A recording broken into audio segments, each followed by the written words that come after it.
Hey, what's up you guys? It's Six. Welcome back to my channel. Really quickly before we get into the actual point of this video, I just want to say the audio is the same. It's not bad, but I'm really excited about this mic that has disappeared. I don't know what's going on with it. I was supposed to get it tomorrow as I'm filming this, but it hasn't moved since the 10th. So I don't know what's going on with that. I don't know if it's just going to magically show up tomorrow or not. It was technically supposed to be here a little bit earlier than that, but they kept pushing back the date for when I would get it. So I don't know what's going on with this mic. I paid $3 and $10 shipping for it. I just wanted to get here. I just wanted to get here because I saw all of the TikToks of people plugging this mic in and it's silencing everything around them, which I so sorely need because I'm not sure if you guys can hear in the background. This house is noisy. This is a noisy house that I be living in. And so if I can get some quiet in the background, that would be amazing. But bear with me for a little bit longer while we wait for that new mic. I know I've been saying it for the last 2 videos that we're gonna have a new mic by the end of the year. Or not by the end of the year, what? It just started. We're gonna have a new mic very soon. Hopefully that is actually true. Very soon. Anyways, getting into this week's actual video, I'm sure you guys have already guessed by the title and by the imagery and by me constantly yapping about it for the past couple of weeks. This week's video is the rewards for Patreon, specifically the rewards for the matcha and chamomile tier. These are physical items that you guys will be receiving in the mail. We have a sticker of a snake that is very, very cute. I'm obsessed. I love it.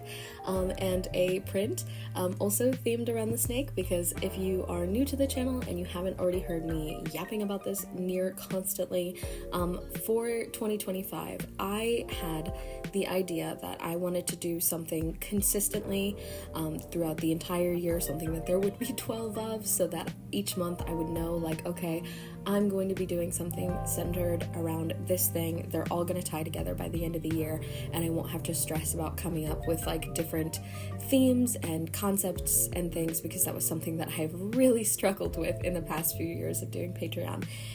And as I was thinking, the first thing that came into my head was zodiacs, but I didn't want to do regular zodiacs, because when I start like astrology zodiac projects, I never finish them. I don't even get into the rendering phase. I will sketch out maybe half of the zodiac, and then I won't touch lines, I won't do colors, I just will not finish it. Just something about it is too much pressure for me, and especially because people tend to get really like attached to their star sign, and they get really like offended when they're portrayed certain ways.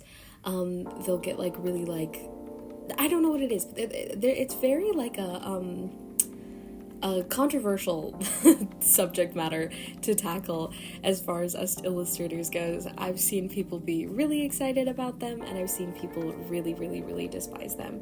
So I didn't want to do regular zodiacs, and I just so happened to be watching Fruits Basket at the time, and a very big central theme in Fruits Basket is the Chinese zodiac, and I've always been kind of interested in it. Ever since I was like a little kid, I knew like I was born year of the rabbit. My brother's a dragon, I think, or a snake. I think he's a snake. But like that was always something that we talked about. It was a fun little like identifier thing. And of course I loved Fruits Basket as a kid, so when I was rewatching the reboot and I was like, oh, I need 12 of something, this is perfect. Like, I was instantly super inspired. I was coming up with ideas. I love the story behind the zodiac and everything. I think it's super, super cute, and so I thought it would be very, very fun subject matter to tackle in this video. I was going to do a reading of the story behind it, but I think I'm going to have to save that for next month's video, just because, like I said, everything between my mic and me desperately trying to get this video out, because I'm filming this on Friday. It's also going to go up to my patrons on Friday, probably in the afternoon, because I want to make sure that this is out for Saturday, and I do not have time to find like a cute, like well put together, interesting rendition of it. So I'm gonna save that for next month, when we do, what is next month? Let's find out together. What is next month? Oh, It's a horse? Is that February? Oh, it's a horse. That's gonna be fun for me. I have not sketched it yet. For some reason I thought next month was the goat. It's not. It's the horse. It's the horse. 6 horse girl era coming soon. Anyways, so I'll probably do a reading of the story in that because I do think it's a cute story. But I'll have to save it. Instead, I'm just going to talk to you guys about the sign that you guys are seeing currently, which is the Year of the Snake, which is also 2025, Year of the Snake. Hence, we are starting there rather than from the Rat, which I think is the first year in the cycle of that zodiac. But because this year's Year of the Snake, that's where I wanted to begin. So that's where we are. The first thing that I did when I was coming up with how I wanted to portray each sign was I knew I didn't want to go too heavily on the literal animal. I do kind of want there to be elements of it. I'm kind of like putting this together as I go, as what feels comfortable illustrating for me. Like a snake is easy to draw. It's just a little noodle. But as you heard me just then a second ago, horse, that's scary. I don't know I've never really drawn a horse. I did one time in high school. It was a master's study. And I didn't like it. And I had a grid. And that's a copy. So that's not exactly something that I want to do for Patreon when it's supposed to be centered around like my style and my artwork and like how I like to portray my subjects. So I'm kind of just like feeling around for how I want to portray them. So what I did to kind of figure that out is I think I'm going to do this every single time is I start with my sign and then I go and I search up what kind of the characteristics for each sign are, because it's a superstition, but a lot of people take their signs really seriously, just like people take their zodiac signs, like their astrological zodiac signs very, very seriously. Like, I personally am an Aries, and I consider myself like the epitome of an Aries. I'm very high strung, I'm very stubborn, argumentative, but like, you know, I have a lot of energy. I'm, you know, I have a lot of what people would consider like Aries tendencies. Like, here, let's do a Google. Aries tendencies. Energetic, impulsive, and impulsive is a big one. I chopped my hair off a while ago. I didn't chop like a bunch of it off, but I chopped like 2 or 3 inches off because I got upset over it like for one day, and I was like, okay, well, let's make it a little bit shorter and then maybe it'll grow longer because I'm trying to grow my hair out, and I chopped my hair off. Impulsivity. You guys can hear from this audio. Very energetic. I don't consider myself courageous. I do have an anxiety disorder. But the other two.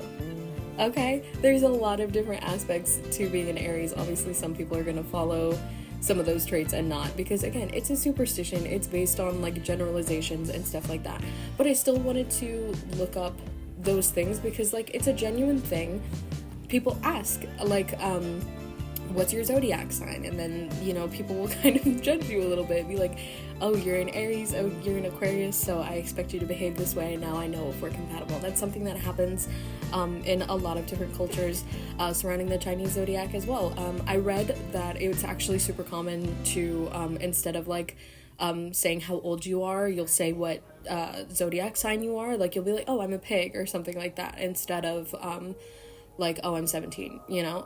So I thought that was cool. I thought that was really interesting. Like, it's like a straight up, like, an introductory thing. As soon as I'm meeting you, I'm telling you I'm a snake, or in my case, I'm a rabbit, you know, something like that. I thought that was really cool. So I know that it's something that people kind of take seriously and are drawn closely to, and therefore have certain connotations surrounding it. So I did some research for the snake. I really don't know if I can find my notes. That's freaking me out. Did I put it in December? I did. Thank God. It's in my December notes. So, I looked up some traits and symbolism surrounding babies who were born in Year of the Snake. So some common traits that people associate with snake babies are mysticism, them being very wise, also being kind of personally reserved, but not necessarily like, you know, shy. It's more like yeah, sure, I'm outgoing, I'm very confident, but like if you ask me anything personal about myself, that's none of your business. Like I don't talk about myself kind of thing. They're also very stubborn, great speakers, very confident. So to me, I'm getting somebody who's like very fierce, very like self-assured kind of energy. So I really wanted to pull that out for the figure, for the portrait, because I think what I'm gonna do, don't hold me to this, because like I said, I'm feeling as I go. I kind of want to do a thing where the print will be a portrait kind of themed on the animal, and then the sticker will be the actual animal. Maybe.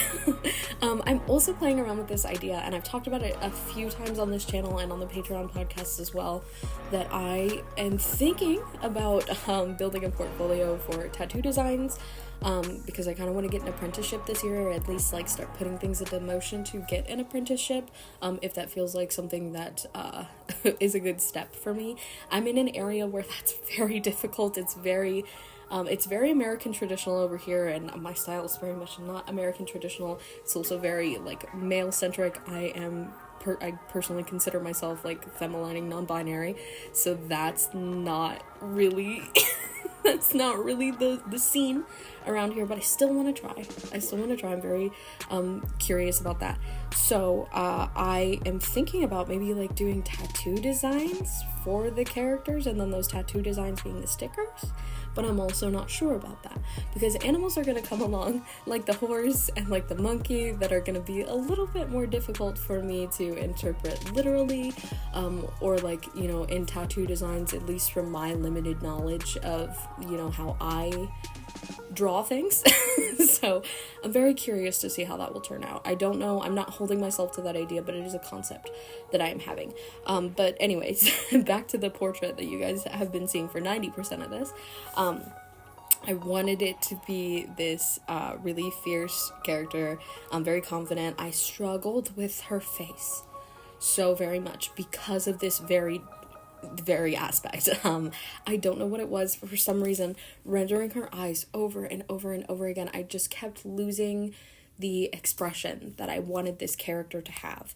And especially because I'm using a different method of painting, I keep going back and forth between doing my regular line art style, like you guys saw in last week's video with my grayscale challenge, and being here in this lineless sort of like it's like half lineless, because I do my sketch and then I go under and I do the render and then I merge them together, so that's kind of like having liner, only then I spend so very long going over top of it, painting over, refining it a little bit, which is the style that I used to paint in a very, very, very long time ago when I used Sai, but it was so much quicker back then because Sai brushes blend for you and they're beautiful, but also I was far less experienced back then, is I think something that I need to keep reminding myself. I'm constantly like telling myself, oh, you used to be able to paint a portrait in 2 hours and now it takes you like 7. Chill out, because I also know way more about art now. I know way more about rendering. I know how things look good. I'm not like putting out like super blurry, like very beginner evident blurry portraits, which they're not bad for the time. Like for the time that I was making them, they're okay given where I was in my art journey. But comparing my time to create a piece then to my time to create a piece now is not fair, because I put so much more detail and experience into my pieces. So anyway, it was taking me a really long time to render. I was getting really upset. I'm not sure if I'm gonna do this painterly lineless style for every single piece because of that.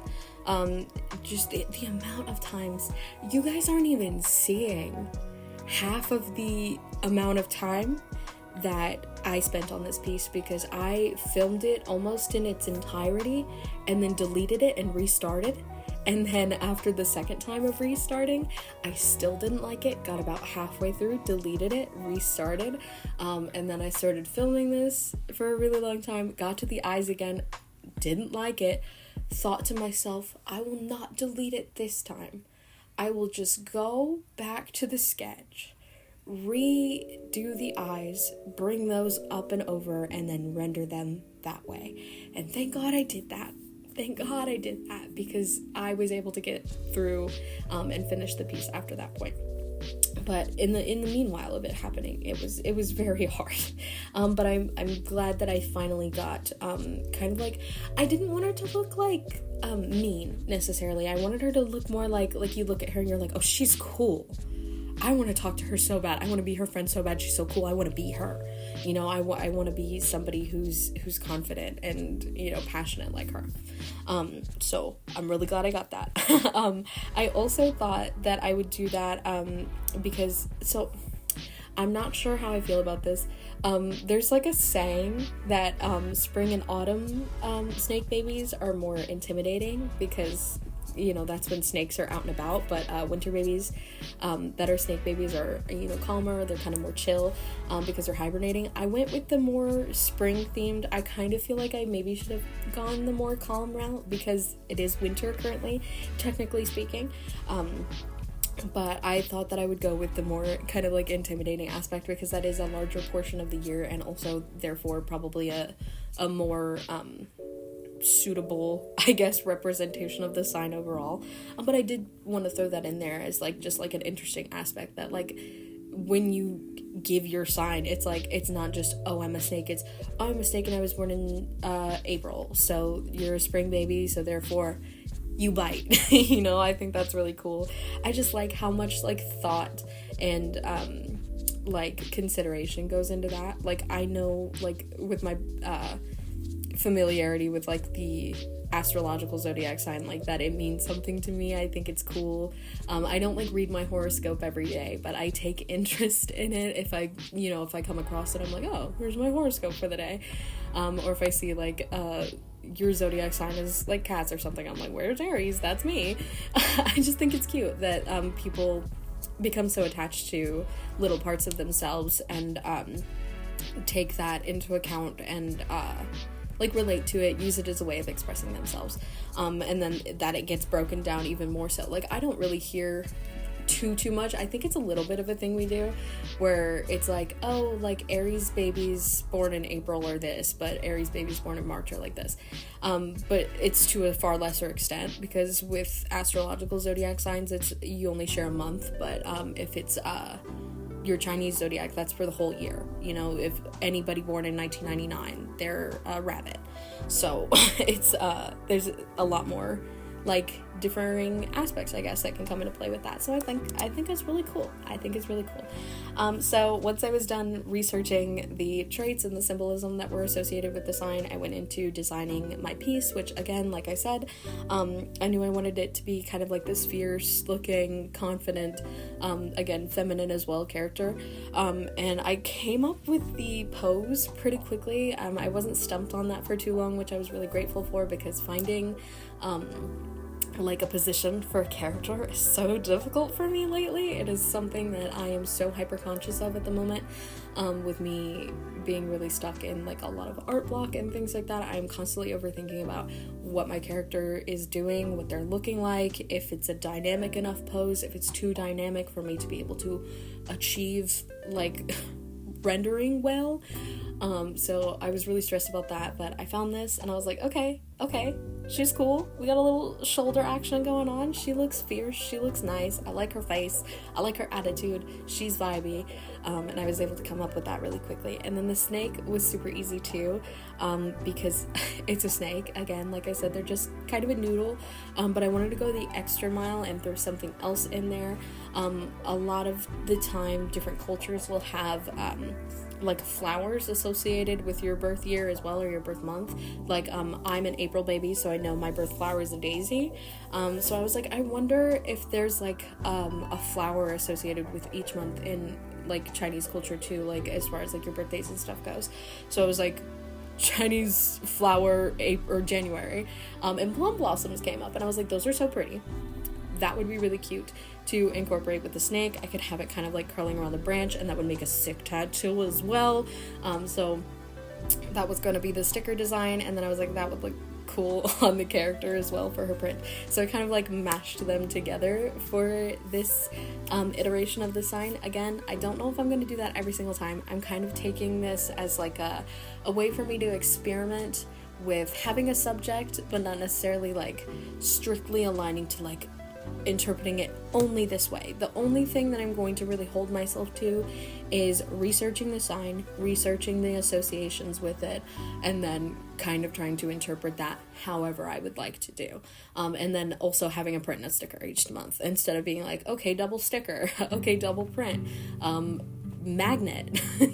As cool as magnets are, I do like the magnets, but I want to be as consistent as I possibly can with knowing what to expect from me. You're going to get a print and a sticker each month. It's going to be themed off of this animal. How that's going to look, I don't know yet.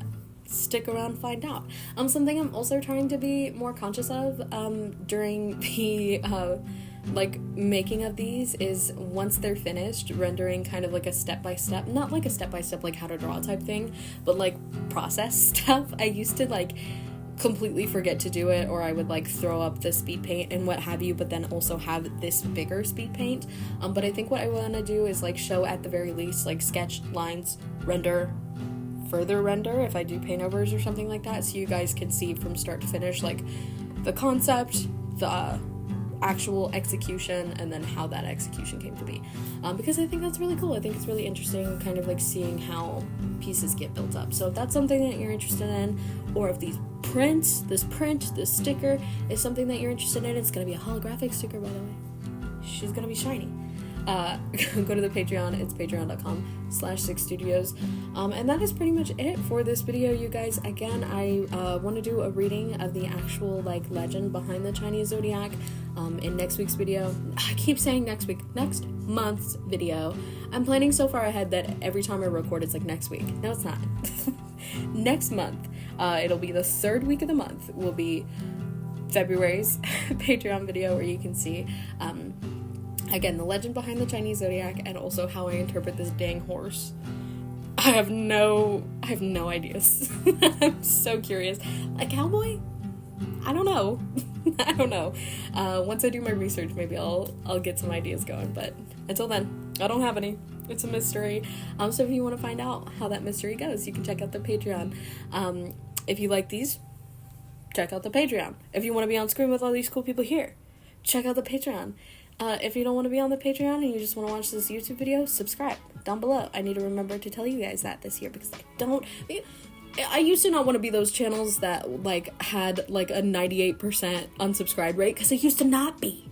It used to be like 40-50, but now it's like 98 too. Subscribe, please. Artists are having a really hard time out here, okay? AI is really making us upset. So if you want to support an artist, a free way to do it, subscribe to the channel. Okay. I appreciate you guys so much. I'm excited to see where I'm gonna go next. I'm excited to share more videos for you guys, to have more stuff out for you this year, to be more consistent. I'm really surprised with how I have been so far. It's cool. It's slay. I love it. Look at the print. Look at the sticker. It's very cute. Thank you guys so much for watching, and I'll see y'all in the next one. Bye.